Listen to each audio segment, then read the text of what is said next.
قال رحمه الله: عن علي بن أبي طالب رضي الله تعالى عنه أن النبي صلى الله عليه وسلم قال يوم الخندق: ملأ الله قبورهم وبيوتهم نارا كما شغلونا عن الصلاة الوسطى حتى غابت الشمس.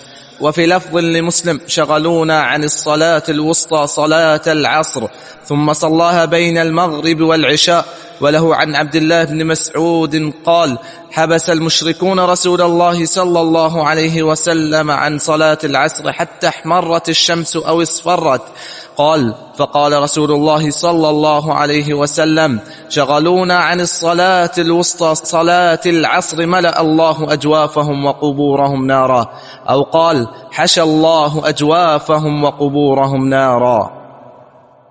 احسنت، بارک اللہ فیک۔ اس حدیث کا موضوع یہ ہے کہ اگر کوئی نماز فوت ہو جائے تو اس کی قضاء کے کیا احکام ہیں۔ ویسے نماز فوت نہیں ہونی چاہیے، نماز کے فوت ہونے کے دو عذر ہیں، یا تو آپ سو گئے اٹھ نہیں سکے، اور یا نماز پڑھنا بھول گئے، یہ دو عذر۔ رسول اللہ علیہ وسلم کا فرمان ہے: من نام عن الصلاۃ او ناسیها فلیصلیها اذا استيقظ او اذا ذکرها او کما قال، کہ جو شخص نماز سے سویا رہے، اٹھ نہیں سکا، نیند غالب آ گئی، یہ اس کو نماز بھول گئی، تو فرمایا کہ وہ نماز کب پڑھے؟ جیسے ہی بیدار ہوا نماز پڑھ لے، جیسے اس کو یاد آ گئی فوراً نماز پڑھ لے، اور پھر لیٹ نہ کرے۔ اگر سو گیا اور نماز رہ گئی اور قضا ہو گئی تو اٹھنے کے بعد اس کو لیٹ نہ کرے، فوراً ادا کر لے، اور اگر بھول گیا تو جب یاد آئے تو یاد آتے ہی ادا کر لے۔ یہ دو عذر نماز کے جو ہیں وہ شریعت نے قابل قبول قرار دیے ہیں، یا پھر ایسا عذر جس کا اس حدیث میں ذکر آ رہا ہے، ایسی کیفیت بن جائے اور ایسی حالت بن جائے۔ حدیث کیا ہے؟ اس کے راوی امیر المومنین جناب علی بن ابی طالب رضی اللہ عنہ ہیں، فرماتے ہیں کہ ان النبی صلی اللہ علیہ وسلم قال یوم الخندق، رسول اللہ صلی اللہ علیہ وسلم نے جنگ خندق والے دن فرمایا تھا: ملأ اللہ قبورہم وبیوتہم نارا کما شغلونا عن الصلاۃ الوسطی حتی غابت الشمس۔ اللہ تعالیٰ ان کی قبروں کو، یعنی مشرکین کی قبروں کو اور ان کے گھروں کو بھر دے آگ سے۔ ملا اللہ تعالیٰ بھر دے قبورہم، ان کی قبروں کو، و بیوتہم، اور ان کے گھروں کو، نارا، جہنم کی آگ سے، کما شغلونا عن الصلاۃ الوسطی، کہ جس طرح انہوں نے ہمیں صلاۃ وسطیٰ سے غافل کر دیا۔ صلاۃ وسطیٰ سے مراد عصر کی نماز، عصر کی نماز سے غافل کر دیا اور ہم پڑھ نہیں سکے، حتی غابت الشمس، حتیٰ کہ سورج غروب ہو گیا، یعنی عصر کی نماز نہیں پڑھ سکے اور خندق کھودتے رہے حتیٰ کہ سورج غروب ہو گیا۔ قصہ یہ ہے کہ مشرکین مکہ اپنے حلیفوں کو ملا کر اور یہود جو خبیث قوم ہے، ان کی ایک سازش کے ساتھ ایک بھاری لشکر تیار کرنے میں کامیاب ہو گئے، جس کی تعداد 10,000 تھی، اور مدینہ منورہ پر انہوں نے حملے کا منصوبہ بنا لیا اور چل پڑے۔ رسول اللہ صلی اللہ علیہ وسلم کو اطلاع مل گئی کہ اتنا بڑا لشکر مدینہ آ رہا ہے 10,000 کا، ہمارے گھر کھلے ہیں اور اتنی ہمارے پاس تیاری نہیں ہے، تو کیا کیا جائے؟ سلمان فارسی رضی اللہ عنہ نے مشورہ دیا کہ ہمارے ہاں جب دشمن اتنی طاقت ہوتی ہمارے فارس میں، تو اپنے شہر کی حفاظت کے لیے ہم خندق کھودا کرتے تھے۔ میرا مشورہ یہ کہ خندق کھودی جائے تاکہ مشرکین مکہ اس خندق کو عبور نہ کر سکے اور ہم ان کے ضرر سے بچ سکیں۔ اس رائے کو پسند کیا گیا تو رسول اللہ صلی اللہ علیہ وسلم اور صحابہ کرام خندق کھودنے میں مصروف ہو گئے، اور خندق کے بارے میں طے یہ کیا گیا کہ اس کی گہرائی 7 ہاتھ ہوگی، 7 ہاتھ، تاکہ اندر سے کوئی جا کر باہر کو نکل نہ سکے، اور چوڑائی اس کی اتنی ہو کہ کوئی چھلانگ لگا کر یا گھوڑے کی چھلانگ سے بھی اس کو عبور نہ کر سکے۔ چنانچہ اس خندق کو کھودنا شروع کیا گیا۔ دشمن کی آمد کی اطلاع تھی اور معاملہ بڑا ہی گمبھیر اور نازک تھا اور حساس تھا، تو اس قدر مشغول رہے خندق کھودنے میں مسلسل اور مستقل کہ عصر کی نماز کا خیال نہ رہا، حتیٰ کہ خندق کھودتے کھودتے سورج غروب ہو گیا۔ تو یہ اس حدیث کی طرف اشارہ ہے۔ مشرکین مکہ جب پہنچے وہ تو پوری آب و تاب سے آئے کہ ہم ان کی اینٹ سے اینٹ بجا دیں گے، لیکن جب انہوں نے خندق دیکھی تو حیران و پریشان ہو گئے، یہ کیا معاملہ، یہ تیاری انہوں نے کیسے کر لی؟ اللہ تعالیٰ نے ان کے مکر کو ناکام بنایا، انہوں نے محاصرہ کیا اور بہت پاپڑ بیلے۔ مدینے کے شمالی حصے پر خندق کھودی گئی، باقی چاروں طرف پہاڑ تھے، بہت انہوں نے کوشش کی کسی طرح داخل ہونے کی، لیکن داخل نہ ہو سکے۔ 20-22 دن یہ محاصرہ رہا اور پھر اللہ کی مدد آ گئی۔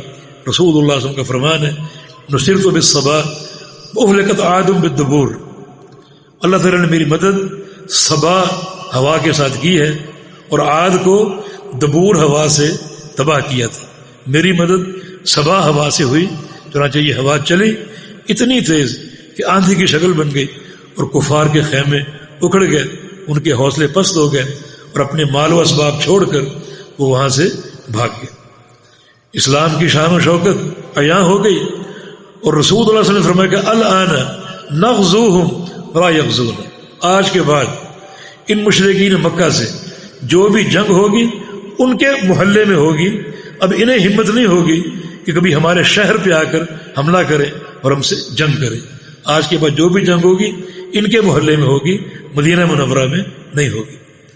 تو یہ ہے وہ واقعہ، یعنی خندق کھودتے کھودتے جو ہے وہ عصر کی نماز سے غافل رہے حتیٰ کہ سورج غروب ہو گیا۔ رسول اللہ صلی اللہ علیہ وسلم کو بددعا دی، حالانکہ انک لعلی خلق عظیم، آپ تو خلق عظیم کے مالک تھے، آپ نے بددعا دی کہ اللہ ان کے پیٹوں کو گھروں کو آگ سے بھر دے۔ بڑی خطرناک بددعا ہے یہ بھی دلیل ہے عصر کی نماز کی اہمیت کی۔ اتنا آپ پریشان ہوئے عصر کی نماز کے جو ہے وہ وقت کے ختم ہونے پر اور قضا ہونے پر کہ آپ نے ان کو بددعا دے ڈالی کہ اللہ ان کے گھروں کو جو ہے وہ بھر دے آگ سے۔ حالانکہ طائف کے میدان میں آپ کو پتھر مارے گئے، لہو لہان کیا گیا، مگر آپ نے بددعا نہیں دی۔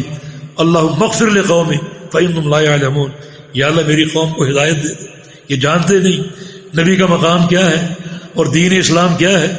لیکن آج آپ کو کوئی تکلیف نہیں ہوئی، لیکن عصر کی نماز کے لیٹ ہونے پر اتنا ملال، اتنا رنج کہ آپ نے ان کو بددعا دی۔ کبھی ہماری نماز یہ لیٹ ہو جائے ہمیں یہ ملال ہوتا ہے، ہمیں یہ رنج ہوتا ہے۔ رسول اللہ صلی اللہ علیہ وسلم کی حدیث ہے، من فاتت ہو صلاۃ العصر فکأنما غتر اہلہ ومالہ، جس شخص کی عصر کی نماز لیٹ ہو جائے، فوت نہیں لیٹ ہو جائے، محدثین نے اس کا معنی لیٹ ہونا کیا ہے، جس شخص کی عصر کی نماز لیٹ ہو جائے اسے تو احساس نہیں کہ مجھ پر کیا بیتی اور کیا اس کا خسارہ ہے اور کیا اس کا نقصان، اسے احساس نہیں۔ لیکن اگر اس کا احساس کرنا ہے تو یوں کر لو جیسے تمہارے اہل اور تمہارا سارا مال، تمہاری تجارتیں، بینک بیلنس اور سارا ساز و سامان، بچے بیوی سب کو ایک مقام پر اکٹھا کر کے ان سب کو تباہ و برباد کر دیا جائے، کتنا تم کو رنج اور دکھ ہوگا۔ فرمایا کہ ایک عصر کی نماز کے لیٹ ہونے پر اتنا رنج اور دکھ ہونا چاہیے، سمجھو کہ اتنا خسارہ تمہارے نامہ اعمال میں بھر دیا جاتا ہے۔ تو اس نماز کی بڑی تاکید ہے۔ چنانچہ آپ نے پھر کیا کیا؟ وفی لفظ مسلم، صحیح مسلم کے الفاظ ہیں، شغلونا عن صلاۃ الوسطی صلاۃ العصر، انہوں نے ہمیں صلاۃ وسطی سے غافل کر دیا جو کہ عصر کی نماز ہے۔ ثم صلاها بین المغرب والعشاء، پھر رسول اللہ صلی اللہ علیہ وسلم نے یہ نماز مغرب اور عشاء کے درمیان ادا کی۔ یعنی سورج غروب ہو چکا تھا تو مغرب کے بعد اور عشاء سے پہلے آپ نے عصر کی نماز ادا کی۔ اس کی ترتیب یوں تھی جو احادیث سے ثابت ہے کہ پہلے عصر کی نماز اور پھر مغرب کی نماز اور پھر اس کے بعد عشاء کی نماز۔ اس سے کئی احکام ثابت ہوتے ہیں۔ نمبر 1، نماز اگر فوت ہو جائے تو اس کی قضا فرض ہے۔ کچھ لوگ سمجھتے ہیں کہ فوت ہو گئی تو چھوڑ دو، نہیں، فوت ہو جائے تو بھی اس کی قضا جو ہے فرض ہے، نمبر 1۔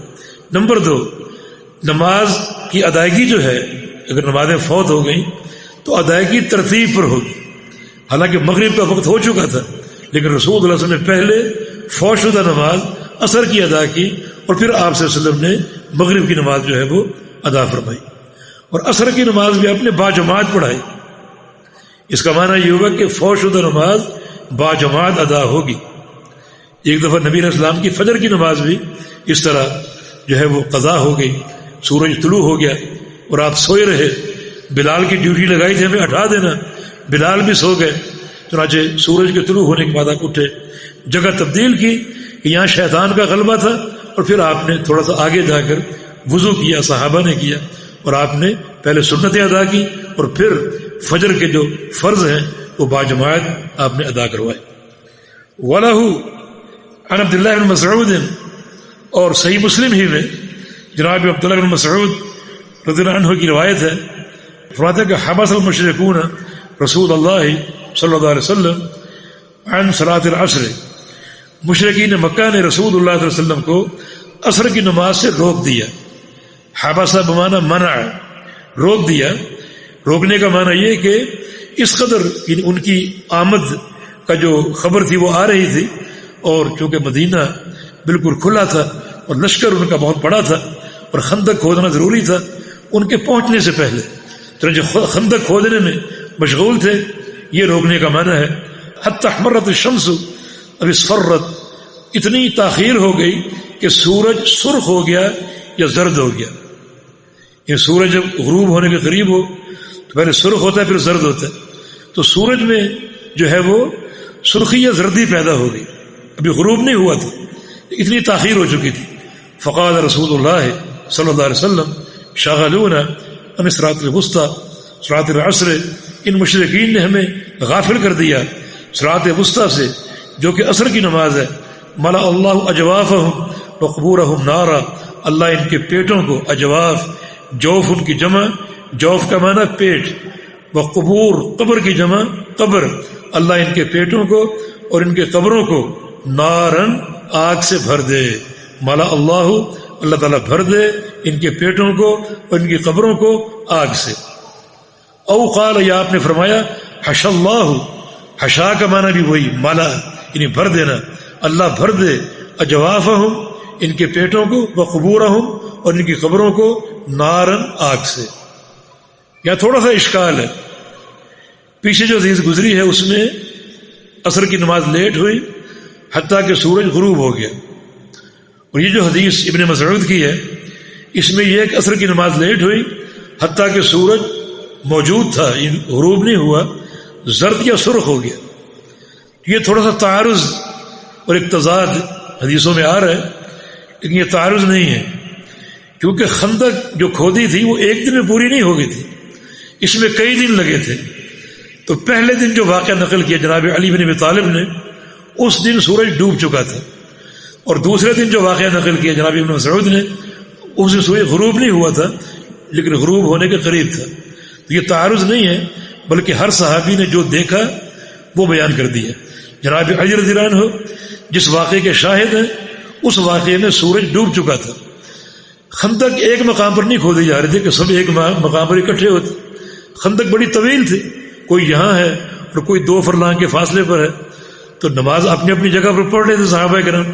اس لیے ایک دن کا علم جناب علی کے پاس تھا جس میں سورج غروب ہو گیا تھا، اور دوسرے دن کا علم جناب ابن مسعود کے پاس تھا جس میں سورج غروب نہیں ہوا تھا لیکن غروب ہونے کے قریب ہو چکا تھا. تو پہلے دن آپ نے نماز قضا کی سورج غروب ہونے کے بعد، اور دوسرے دن آپ نے نماز قضا کی سورج کے غروب ہونے سے قبل، یعنی سورج تقریباً غروب ہونے کے قریب آ چکا تھا. جی.